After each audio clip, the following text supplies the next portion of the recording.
menanti Piala Conte.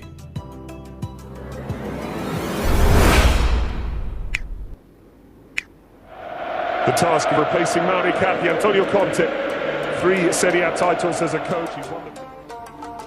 Kompetisi belum selesai, tapi Antonio Conte bisa dinilai gagal di Nerazzurri. Tolak ukurnya adalah posisi di klasemen Serie A, kalah 2 kali dari Juventus, dan tak mampu lolos dari fase grup Liga Champions Eropa. Semua permintaan transfer telah dipenuhi oleh manajemen, tapi capaian musim pertama Conte tidak memuaskan. Apa yang terjadi?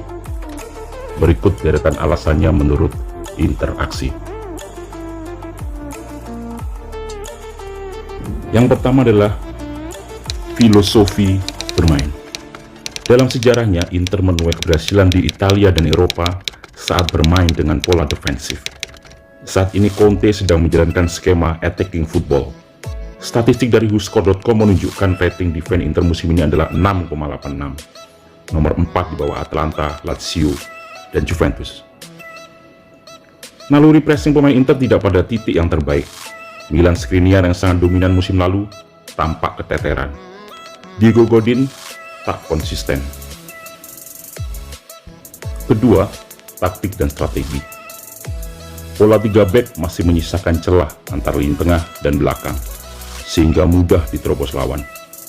Ada kerawanan ketika center back harus menghadapi situasi 1 lawan 1. Suarez, Sudargo!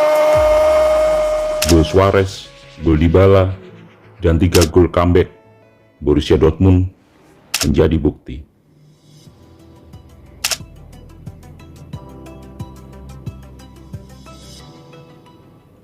Dengan 1-3-5-2, wingback memiliki ruang vertikal yang panjang.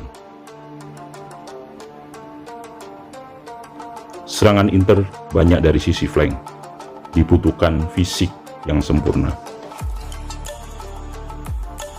Watwo Asamoah merasakan dampaknya.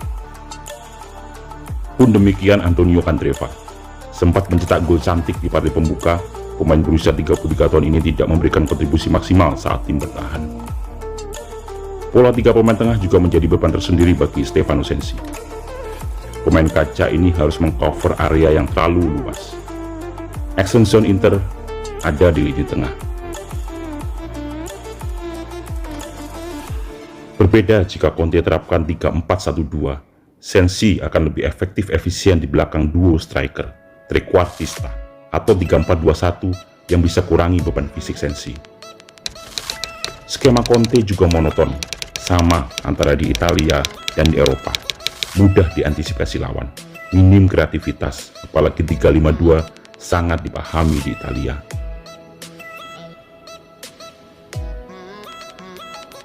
Build up selalu konstruktif, alih-alih direct play yang efektif.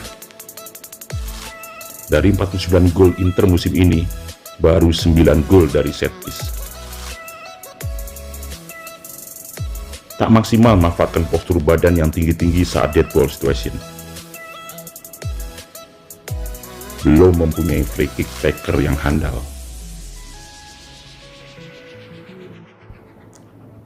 Gaya transisi positif skema Conte adalah rebuild up, bukan quick yang mematikan.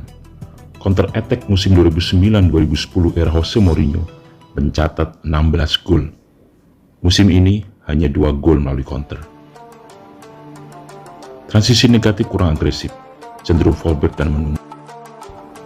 Garis pertahanan rendah saat melawan tim kuat dan high defense saat melawan tim lemah menyisakan ruang yang terlalu luas dan rawan.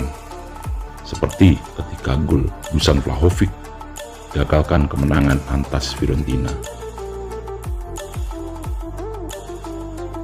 Meski Lukaku telah cetak 23 gol, tapi nil gol saat melawan Dortmund, Lazio, dan Juventus. Gaya Lukaku yang sering membelakangi gawang untuk menjadi wall bagi Lautaro Martinez sudah terbaca back-back Serie A. Conte juga harus segera patenkan posisi dan porsi yang tepat bagi Christian Eriksen. 3. Kondisi fisik pemain. Cedera memang tak bisa dipisahkan dari sepak bola. Tapi hal ini bisa dihindari dengan conditioning yang tepat dalam periodisasi latihan.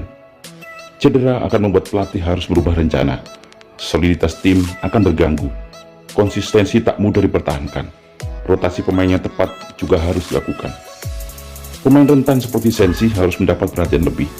Andalan kreativitas ini akhirnya harus lebih banyak menepi karena berbagai macam cedera. Demikian juga dengan Asamoah. Pemain 31 tahun ini mengesankan di partai-partai awal, tapi selanjutnya harus menepi karena cedera lutut. Inter juga gagal bermain Spartan selama 90 menit. Sangat terlihat ketika kalah dari Barcelona di Nou Camp dan ditekuk Dortmund. Tantangan bagi Conte dan tim pelatih fisiknya untuk tingkatkan endurance pemain. 4. Winning mentality. Conte yang pernah juara di Inggris dan Italia seharusnya mampu menularkan mental juaranya ke pemain. Tapi ternyata kekuatan mental pemain Inter masih rapuh. Dalam 7 match versus Barcelona, Dortmund, Fiorentina, Atlanta, Cagliari, Lecce, dan Lazio, Nerazzurri gagal mempertahankan keunggulan. Bagi Conte, waktunya tak banyak.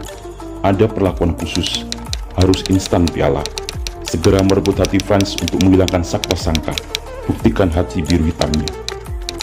Saat ini, Inter memiliki komposisi pemain terbaik dan termewah setelah era treble. Prestasi harus jauh di atas Luciano Spalletti. Mengorbankan Mauro Icardi, Ivan Perisic, dan Raja Nainggolan, 3 pemain anti Juve, jangan sampai berakhir sia-sia. Conte pelatih yang hebat. Semoga dia menemukan cara dan pendekatan yang tepat untuk mengembalikan Inter ke tempat terhormat.